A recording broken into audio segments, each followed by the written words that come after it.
ஏதோ இவன் ஊருக்குள்ள பெரிய மனுஷன் ஜவுளி கடை வச்சுக்கிறானே, நல்லா சோறு போடுவான்னு பார்த்தா பிச்சைக்காரனுக்கு போடுற மாதிரி போடுறீங்க. ஏய், யாரும் சாப்பிட தேவையில்லன்னா எந்திரிச்சு வாங்க. ஏய் இருங்கண்ணே, கொஞ்ச நேரம் அமைதியா இருங்கண்ணே. ஏய்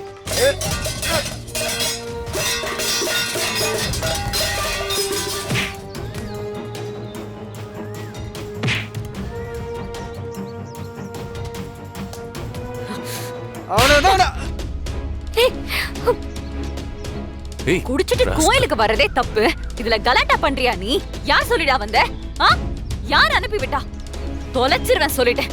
ஏய், எங்க அண்ணன் மேலே கை வச்சிட்டியா நீ? அடி என்னடா சவுண்ட் விடுற? இன்னொரு வாட்டி சவுண்ட் விட்ட அவனை இங்கே குழி தோண்டி புதைச்சிருவேன். ஏய், இரு. சாப்பாடெல்லாம் கொட்டிட்டானுங்க. இவ்ளோ சாப்பாடு கொட்டி இருக்கு பாருங்க.